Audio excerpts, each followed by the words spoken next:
ವಿಜಯನಗರ ಜಿಲ್ಲೆಯ ಹೂವಿನಹಡಗಲಿ ತಾಲೂಕಿನ ಮೈಲಾರ ಗ್ರಾಮದ ಡೆಂಕನಮರಡಿಯಲ್ಲಿ ಜರುಗಿದ ಐತಿಹಾಸಿಕ ಮೈಲಾರಲಿಂಗೇಶ್ವರ ಸ್ವಾಮಿಯ ಕಾರ್ಣಿಕೋತ್ಸವದಲ್ಲಿ ಈ ವರ್ಷದ ದೈವವಾಣಿಯಾಗಿ ಸಂಪಾಯಿತಲೆ ಪರಾಕ್ ಎಂಬ ನುಡಿ ಹೊರಬಿದ್ದಿದೆ. ಬುಧವಾರ ಸಂಜೆ ಸೂರ್ಯಾಸ್ತದ ಸುಮಾರಿಗೆ ಲಕ್ಷಾಂತರ ಭಕ್ತರ ಸಮ್ಮುಖದಲ್ಲಿ ನಡೆದ ಈ ಧಾರ್ಮಿಕ ವೈಭವದಲ್ಲಿ ಪ್ರಸಿದ್ಧ ಭವಿಷ್ಯವಾಣಿ ವಾಚಕ ಗೊರವಯ್ಯ ರಾಮಪ್ಪಜ್ಜನವರು 18 ಅಡಿ ಬಿಲ್ಲನ್ನೇರಿ ಆಕಾಶದತ್ತ ದೃಷ್ಟಿ ನೆಟ್ಟು ಈ ಮೌಲ್ಯಯುತ ನುಡಿಯನ್ನು ಘೋಷಿಸಿದರು.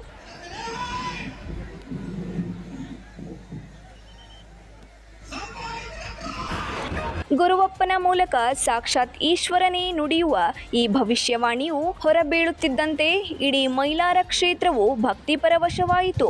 ಈ ವರ್ಷದ ದೈವದ ನುಡಿಯಾದ ಸಂಪಾಯಿತಲೆ ಪರಾಕ್ ಎಂದರೆ ಸಮೃದ್ಧಿ, ಅಭಿವೃದ್ಧಿ ಮತ್ತು ಸರ್ವರಿಗೂ ಒಳಿತಾಗಲಿದೆ ಎಂದರ್ಥವಾಗಿದ್ದು, ಇದು ರಾಜ್ಯದ ಪಾಲಿಗೆ ಅತ್ಯಂತ ಮಂಗಳಕರ ಸೂಚನೆಯಾಗಿದೆ ಎಂದು ವಿಶ್ಲೇಷಿಸಲಾಗಿದೆ. ಪ್ರಮುಖವಾಗಿ ಈ ದೈವವಾಣಿಯು ಕೃಷಿ ಸುಭಿಕ್ಷೆಯ ಸಂಕೇತವಾಗಿದ್ದು, ರಾಜ್ಯದಲ್ಲಿ ಮುಂದಿನ ದಿನಗಳಲ್ಲಿ ಉತ್ತಮ ಮಳೆಯಾಗಿ ಸೊಂಪಾದ ಬೆಳೆ ಬರಲಿದೆ.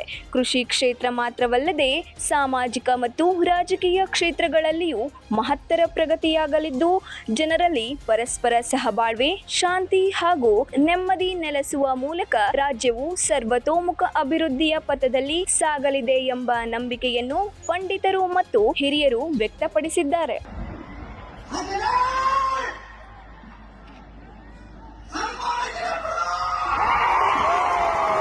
ಕೇವಲ ಧಾರ್ಮಿಕ ನಂಬಿಕೆಯಷ್ಟೇ ಅಲ್ಲದೆ ಜನಜೀವನದ ಸ್ಥಿತಿಗತಿ ಹಾಗೂ ರಾಜಕೀಯ ಏರಿಳಿತಗಳ ಮೇಲೂ ಬೆಳಕು ಚೆಲ್ಲುವ ಈ ದೈವವಾಣಿಯು ಸಾಮಾಜಿಕ ಜಾಲತಾಣಗಳಲ್ಲಿ ಮತ್ತು ವಿವಿಧ ಸುದ್ದಿ ಮಾಧ್ಯಮಗಳಲ್ಲಿ ಭಾರೀ ಚರ್ಚೆಗೆ ಕಾರಣವಾಗಿದೆ. ಭಕ್ತರ ಹಂಬಲಗಳಿಗೆ ದಾರಿ ತೋರುವ ಈ ನುಡಿಯು ರೈತರಲ್ಲಿ ಮತ್ತು ಜನಸಾಮಾನ್ಯರಲ್ಲಿ ಹೊಸ ಆಶಾಕಿರಣವನ್ನು ಮೂಡಿಸಿದ್ದು, ರಾಜ್ಯದಲ್ಲಿ ಸುಭಿಕ್ಷೆಯ ಕಾಲ ಬರಲಿದೆ ಎಂಬ ದೃಢ ವಿಶ್ವಾಸಕ್ಕೆ ಕಾರಣವಾಗಿದೆ. ಈ ಸಂದರ್ಭದಲ್ಲಿ ಕಾಗಿನೆಲೆ ಕನಕ ಗುರು ಪೀಠದ ಶ್ರೀ ನಿರಂಜನಾನಂದ ಪುರಿ ಸ್ವಾಮೀಜಿ, ಶಾಸಕರಾದ ಕೃಷ್ಣ ನಾಯಕ್ರವರು, ಶಾಸಕ ಬಸವರಾಜ್ ಶಿವಣ್ಣನವರು, ಜಿಲ್ಲಾಧಿಕಾರಿ ಕವಿತಾ ಎಸ್ ಮನ್ನಿಕೇರಿ, ಎಸ್ಪಿ ಜಾಹ್ನವಿ ಮತ್ತು ಇಒ ಮಲ್ಲಪ್ಪ ಹಾಗೂ ಶಾಸಕ ರುದ್ರಪ್ಪ ಲಮಾಣಿ ಮತ್ತು ವಿವಿಧ ಮಠಗಳ ಮಠಾಧೀಶರು ಉಪಸ್ಥಿತರಿದ್ದರು.